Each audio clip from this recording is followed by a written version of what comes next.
I have a date tonight. The words landed so softly that they should have disappeared into the quiet of the penthouse, yet they echoed louder than every boardroom argument Caleb Whitmore had ever won. His hand froze around the crystal glass he had been setting on the marble counter. For the first time in years, the billionaire who controlled billion-dollar mergers with a single signature could not find a single word. Ava Bennett didn't look at him. She simply slipped the simple silver earrings into place and adjusted the sleeve of the navy blue dress she had bought on clearance weeks earlier. It wasn't a designer gown. It wasn't meant to impress anyone. Somehow, that made Caleb notice her even more. The city lights shimmered through the floor-to-ceiling windows behind them, turning Manhattan into a sea of gold beneath the summer sky. 3 months ago, this apartment had felt perfectly organized, perfectly quiet, perfectly empty. Tonight, for reasons he refused to admit even to himself, the silence felt unbearable. "You'll be back before the charity dinner tomorrow?" he finally asked, pretending to scan the financial report resting on the kitchen island. Ava smiled politely without turning around. "Of course. This is only dinner." Dinner. Such an ordinary word. Yet Caleb found himself wondering who had asked her. Was he successful? Funny? Younger? Did he make her laugh the way she laughed with the elderly doorman downstairs every morning?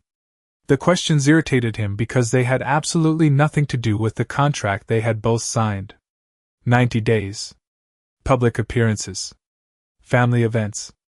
No emotional attachment. No interference in each other's private lives. Those had been his rules. He remembered writing them himself without hesitation. Back then, emotions had been liabilities, relationships had been negotiations, and love had been an expensive distraction that cost people companies, reputations, and common sense. Ava had accepted every condition without trying to change a single line. She had needed the money for her mother's medical treatments. He had needed someone genuine enough to convince his board that he was stable enough to remain CEO of Whitmore Industries. It had been business. Nothing more. Or at least that was what Caleb kept repeating every morning when he saw fresh flowers sitting in the kitchen, because Ava always remembered the housekeeper loved lilies, when he noticed handwritten thank you notes beside holiday bonuses for the staff, or when the security guards smiled more during their shifts simply because she remembered every one of their names. She had never tried to impress the wealthy people around her. She had simply treated everyone the same. Somehow, that had become impossible to ignore. Ava reached for her small purse resting beside the front door. "You don't have to wait up," she said gently. "I won't be around tonight." Caleb forced a short laugh that sounded unfamiliar even to him. "I'm not waiting for anyone." She nodded as though she believed him, and somehow that hurt more than if she had argued. Before opening the door, she paused just long enough to say one more sentence that quietly shattered the last illusion of control he still possessed. "He asked me out because he sees me as a woman, not as a contract." The door clicked shut. Caleb remained completely still. The untouched glass of 18-year-old bourbon reflected the city lights as realization settled over him with terrifying clarity. For the first time since Ava Bennett had walked into his carefully controlled world, Caleb Whitmore wasn't afraid of losing a negotiation. He was afraid of losing her. The next morning began long before sunrise for Ava Bennett. The first lights slipping through the hospital windows painted everything in soft shades of gray as she sat beside her mother, gently adjusting the blanket over her shoulders. The steady rhythm of medical equipment had become a familiar soundtrack during the past year, and although the doctors remained optimistic, every treatment came with another bill that seemed impossible to outrun. Ava smiled anyway. She always smiled for her mother. "You should not spend every morning here," her mother whispered. "You deserve to live your own life." Ava squeezed her hand. "You are my life." She never mentioned the overdue rent notices folded inside her purse. She never talked about skipping meals to stretch every dollar. She certainly never admitted she had quietly sold the engagement ring her late grandmother had left her just to make another hospital payment. Some burdens felt lighter when carried alone. Leaving the hospital just after 7 o'clock, Ava walked nearly a mile to save the bus fare.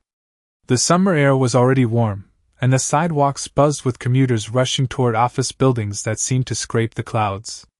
She stopped outside Whitmore Industries, taking a deep breath before stepping inside the towering glass headquarters. 3 months earlier, she had entered the same building wearing faded sneakers, an inexpensive blouse, and an expression that tried very hard to hide exhaustion. Back then she had expected a receptionist to hand her paperwork for a temporary charity assistant position. Instead, she had been escorted directly to the executive floor.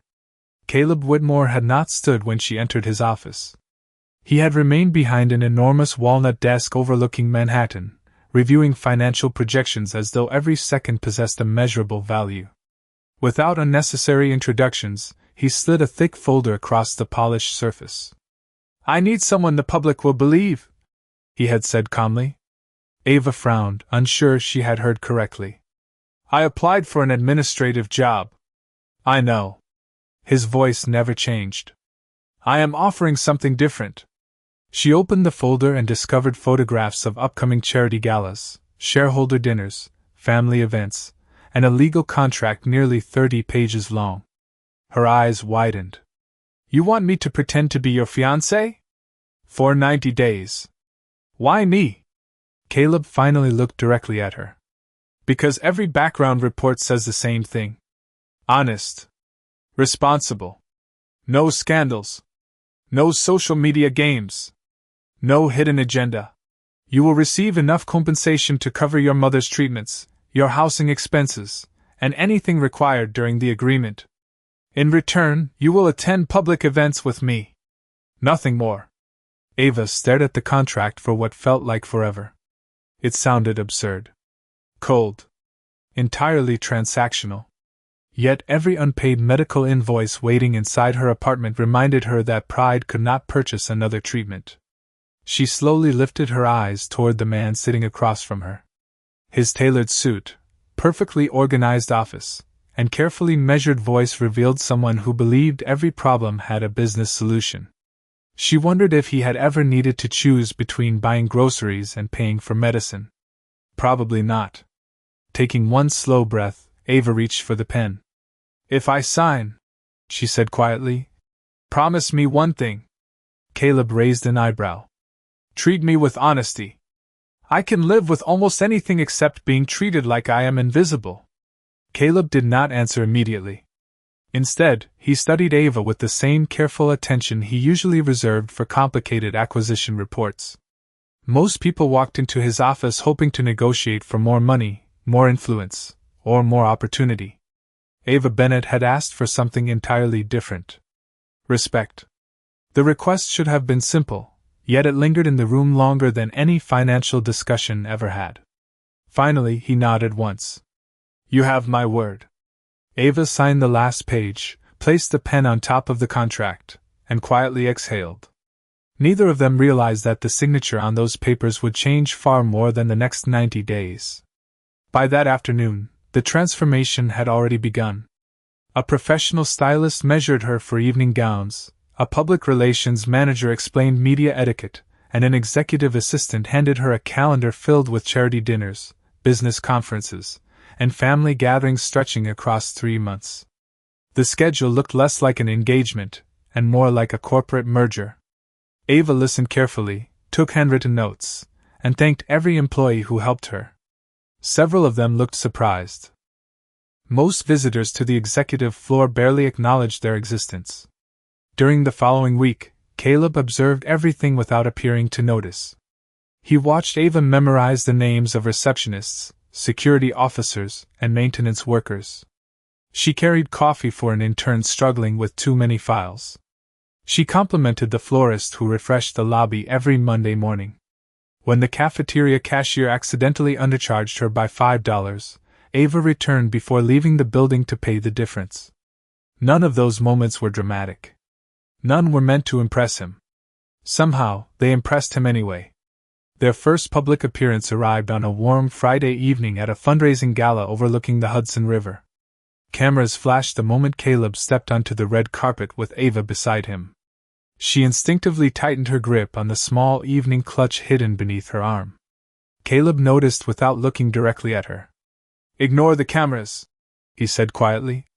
Pretend they are not here. Ava offered a nervous smile. Easy for someone who has known them for years. Before he could answer, another burst of flashes illuminated the entrance. Reporters shouted questions from behind velvet ropes. Ava instinctively looked toward them before remembering his advice. She lifted her chin, straightened her shoulders, and kept walking beside him. Inside the ballroom, crystal chandeliers reflected across polished marble floors while a string quartet filled the room with gentle music. Everything seemed impossibly elegant compared to the modest apartment she had left only days before. Caleb introduced her to investors, nonprofit directors, and longtime business partners. Every conversation sounded polished until Ava met an elderly volunteer coordinating donations for children's literacy programs. Within minutes, the two women were laughing together about favorite childhood books while everyone else discussed market forecasts and investment strategies. Caleb found himself watching from across the room instead of joining another executive conversation. His chief financial officer quietly stepped beside him. "She is different," the older man observed. Caleb answered without taking his eyes off Ava. "That is exactly why she is here." Yet deep inside, another thought appeared before he could stop it. She was no longer standing there because she looked convincing beside him. She was becoming the brightest presence in every room simply by being herself, and for the first time in years, Caleb Whitmore began wondering whether authenticity possessed a value that could never be measured on any balance sheet. Over the next several weeks, the boundaries written into the contract remained exactly where Caleb believed they belonged, at least on paper. In reality, they became harder to recognize with every passing day. Ava never tried to change his routines, yet his routines quietly changed around her. He started leaving the office before midnight because he knew she insisted that people made better decisions after a proper night's sleep. He found himself eating breakfast instead of skipping it because she always placed fresh fruit and coffee on the kitchen counter before reviewing her own schedule. None of it felt dramatic. It simply became normal. One rainy Tuesday afternoon, Ava asked if they could stop the car for 5 minutes on the way to another meeting. Caleb looked up from his tablet, confused. "We are already running late."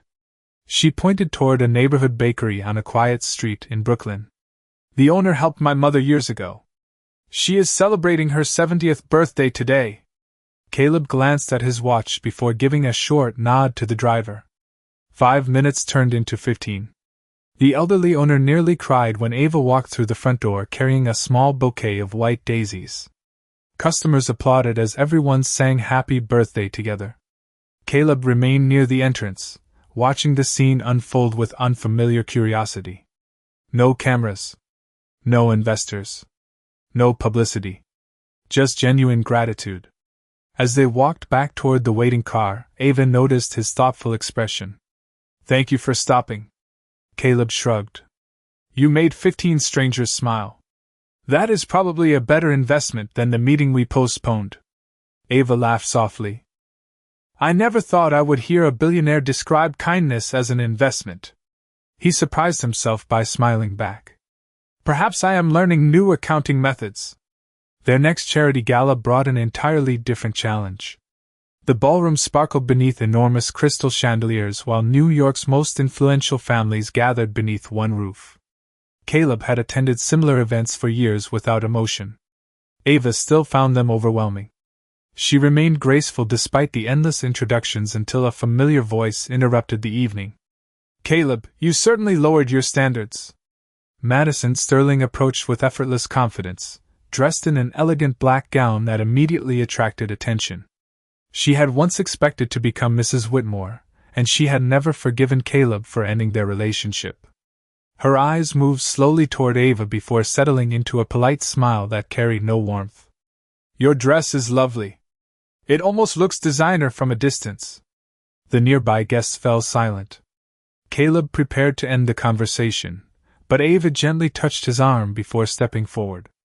"Thank you," she replied warmly.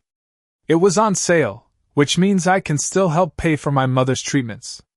I have learned that clothes only impress people for a few minutes. Kindness usually lasts much longer." Madison blinked, clearly expecting embarrassment instead of confidence. Before anyone could speak again, a young server accidentally dropped a tray of sparkling water beside their group. Glasses rattled across the floor as the nervous young man apologized repeatedly. Several guests stepped back in annoyance. Ava immediately knelt to help gather the unbroken glasses while reassuring him that accidents happened to everyone. Caleb watched the room change. People who had ignored the server only moments earlier began helping as well. Even the event manager thanked Ava for calming the situation. Later that evening, while standing alone on the balcony overlooking the Hudson River, Caleb realized something he had never expected. Every room seemed brighter when Ava Bennett walked into it, not because of the elegant clothes she wore or the title she carried beside his name, but because she possessed a rare ability to make every person around her feel seen, and for the first time in his carefully controlled life, Caleb wondered whether the greatest risk was not falling in love, but pretending he already had not. By the middle of the second month, the contract still had 32 days remaining, yet it no longer felt like a document controlling two strangers. It had become a quiet presence tucked inside Caleb's desk drawer, untouched while real life unfolded beyond its pages. Every morning Ava visited her mother before heading to Whitmore Industries, and every evening she somehow found enough energy to ask the house staff about their families before asking anything about herself. Caleb noticed details he would have ignored only weeks earlier. She always carried extra granola bars in her purse because someone was usually too busy to eat lunch. She remembered birthdays without writing them down. She thanked chauffeurs before opening the car door. Those habits could not be rehearsed. They simply belonged to who she was. One Wednesday evening, a sudden summer storm trapped them inside company headquarters after most employees had already gone home. Rain streamed down the glass walls overlooking Manhattan while thunder rolled somewhere beyond the skyline.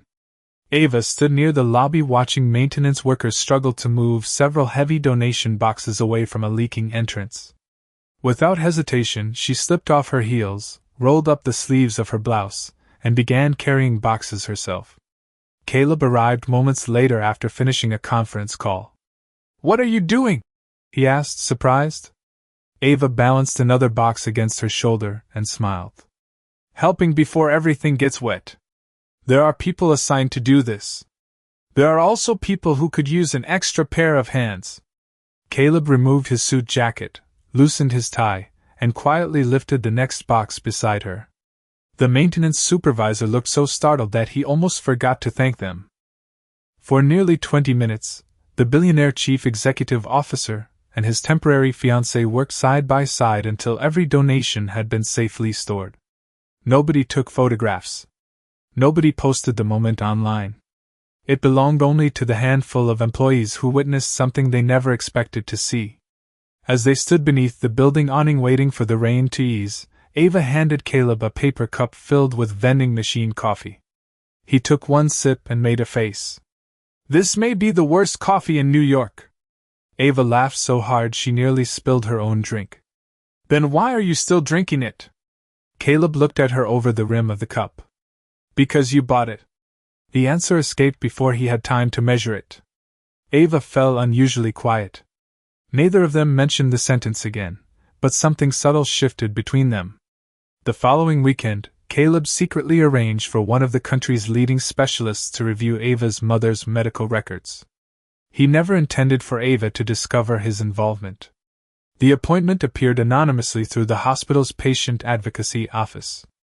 Everything seemed perfect until the physician accidentally thanked Ava for accepting Mr. Whitmore's recommendation. That evening, she returned to the penthouse carrying the folder of updated treatment plans. Caleb expected relief. Instead, she placed the folder gently on the kitchen counter beside the engagement ring she removed every night. "Did you do this?" she asked softly. Caleb did not deny it. "I wanted your mother to have every opportunity available." Ava lowered her eyes before speaking again. "I appreciate what you did more than you know. But please do not solve my life without telling me. I agreed to a partnership, not to become someone you quietly rescue whenever you decide I need saving." Caleb stood motionless as her words settled into the silence. For years he had believed love was measured by expensive solutions and powerful connections. Ava had just shown him that trust was worth far more than anything money could purchase, and for the first time he realized that becoming the man she deserved might be the most difficult achievement of his entire life. The days that followed felt strangely quieter, even though neither Caleb nor Ava spoke about the conversation in the penthouse kitchen again. Outwardly, everything continued exactly as the contract required. They attended meetings together, smiled for photographs, greeted investors, and represented Whitmore Industries with effortless professionalism. Yet beneath every carefully rehearsed appearance, something invisible had begun to change. Caleb no longer saw the calendar as a countdown to the end of their agreement. Instead, each crossed-out day felt like something precious slipping away. One Friday afternoon, Ava arrived at headquarters carrying 2 paper bags from a neighborhood deli. She found Caleb still sitting in the executive conference room surrounded by spreadsheets and legal documents. The untouched breakfast tray remained on the side table exactly where it had been delivered that morning. She quietly placed one sandwich beside his laptop. "Lunch," she said. Caleb barely looked up. "I have another meeting in 15 minutes. Ava folded her arms. "Then you have 12 minutes to eat." He sighed with practiced patience. "You sound like my assistant." "No," she replied with a gentle smile. "Your assistant protects your schedule. I am trying to protect you." For a moment, neither of them spoke. Caleb slowly closed the laptop and picked up the sandwich. It was turkey on whole wheat with mustard but no mayonnaise, exactly the way he preferred it. He frowned. "How did you know?" Ava shrugged. "You always leave the mayonnaise untouched during company lunches." Caleb stared at her, realizing she had been quietly paying attention to details he had never imagined anyone noticed.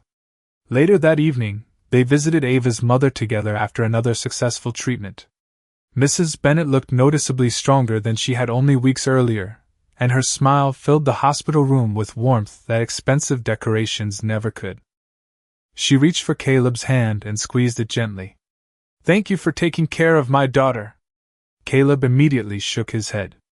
"She takes care of everyone else. I simply happened to be nearby." Ava lowered her eyes, pretending to straighten a vase of fresh flowers so either of them would notice the emotion building in her expression. On the drive home, Manhattan glowed beneath a sky painted with orange and deep purple as the sun disappeared behind the skyline. Either of them reached for the radio. The silence between them no longer felt uncomfortable. It felt familiar. As the car stopped at a red light, Caleb noticed an elderly couple slowly crossing the street hand in hand despite the evening traffic. Their pace was careful, almost fragile, but neither seemed impatient. Ava watched them too. "I hope they never stop walking together like that," she whispered. Caleb followed the couple until they disappeared onto the opposite sidewalk. "They probably have not," he answered quietly. "Not for a very long time." Ava turned toward him with a surprised smile, seeing a softness in his face that rarely appeared in public. When they arrived at the penthouse, Caleb remained standing near the window long after Ava had gone to her room. His eyes drifted toward the desk where the contract still rested inside the top drawer. Only 21 days remained. For the first time since drafting every condition with perfect confidence, he pulled the drawer open, stared at the neat stack of papers, and wondered whether the greatest mistake of his life had not been asking Ava Bennet to sign the agreement, but believing that love could ever be controlled by one. Only 18 days remained before the agreement would officially end, and Caleb could recite that number without looking at the calendar. Every morning it greeted him like an unwelcome reminder, counting down to the moment Ava Bennet would simply become another person walking out of his life. He tried burying himself in quarterly reports, acquisition meetings, and investor presentations, but none of them silenced the quiet fear growing beneath his carefully controlled composure. Ava, meanwhile, seemed calmer than ever. She visited her mother, volunteered at company charity events, and treated every employee with the same warmth she had shown from the very beginning. If she noticed the distance Caleb had started placing between them, she never mentioned it. Late one Thursday afternoon, Ava knocked gently on the open door of Caleb's office. He looked up from his laptop and immediately sensed something different. She was dressed more casually than usual, wearing a light blue summer dress instead of the tailored outfits selected for corporate appearances. Her hair rested naturally over her shoulders, and she carried none of the folders or schedules that usually accompanied her. "Do you have a minute?" she asked. Caleb nodded, trying to ignore the sudden nervousness he could not explain. Ava stepped inside and rested one hand lightly on the back of a chair. "I wanted to let you know I will not be joining you for dinner tonight." Caleb forced himself to sound indifferent. "Another hospital visit?" She smiled softly and shook her head. "No. My mother insisted I finally accept an invitation that I have postponed twice." Caleb looked back toward his computer screen even though he had stopped reading several seconds earlier. "An invitation from whom?" Ava hesitated just long enough to make the silence uncomfortable. "Someone I met through the Literacy Foundation after the fundraiser. His name is Daniel. He teaches history at a public high school in Queens." Caleb's fingers tightened almost imperceptibly around the pen he had been holding. "I see."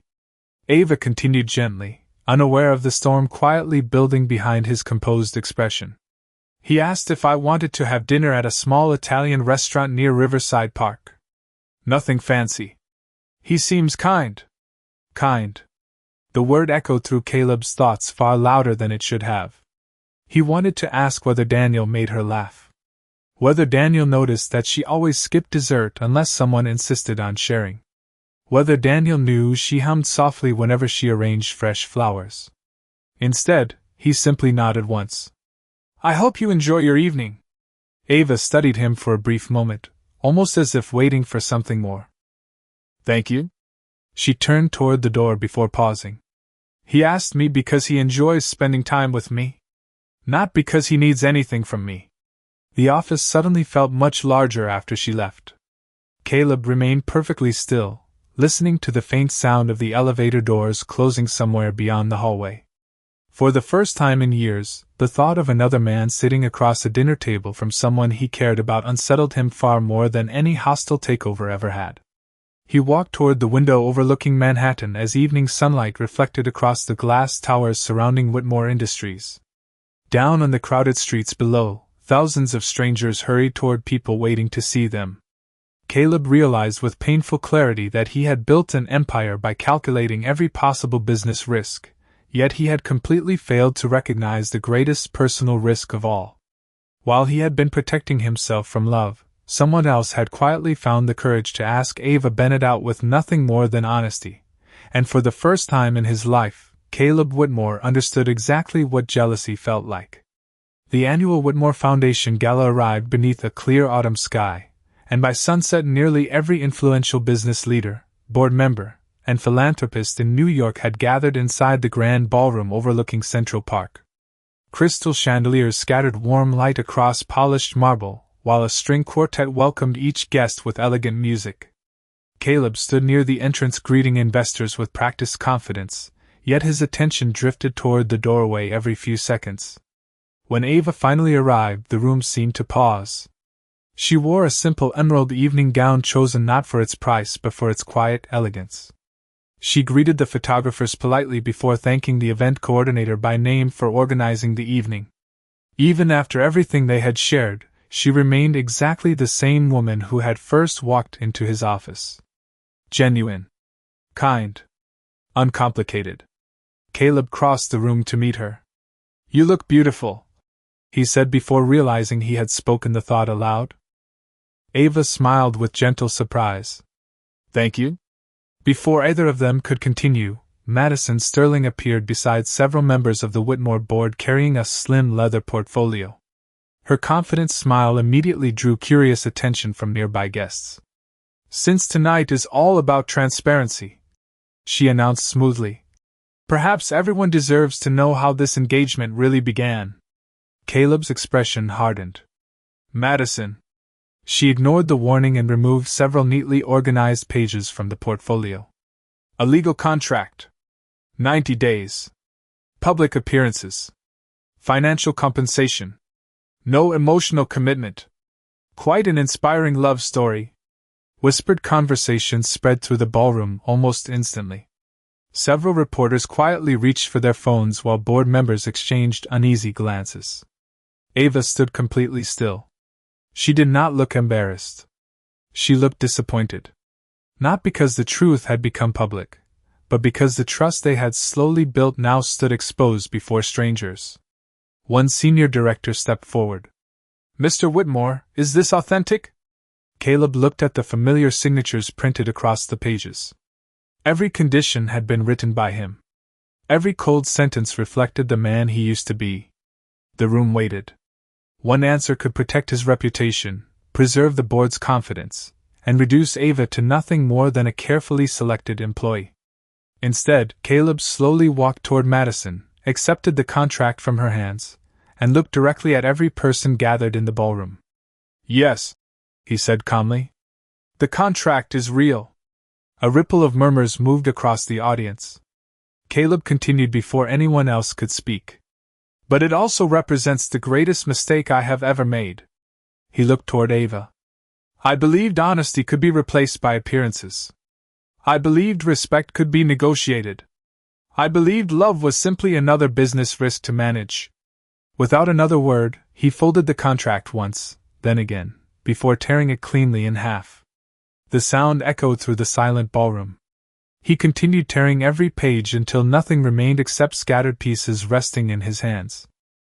"The only thing that was fake," Caleb said quietly, "was the man I pretended to be before Ava Bennett reminded me what integrity actually looks like."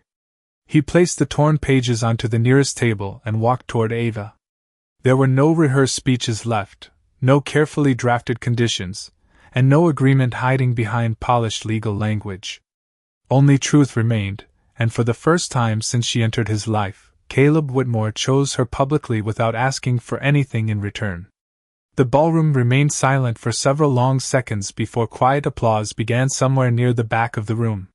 One pair of hands became several, and within moments the entire audience stood in respectful recognition, not because a billionaire had spoken, but because they had witnessed someone finally choose honesty over pride. Ava looked into Caleb's eyes, searching for any trace of the carefully controlled executive who had first offered her a contract. She could not find him anymore. What stood before her was simply a man willing to risk everything for the truth. Even so, she did not reach for his hand. She smiled softly instead. "Thank you for telling the truth," she said. "But trust is not rebuilt in one speech." Caleb nodded without hesitation.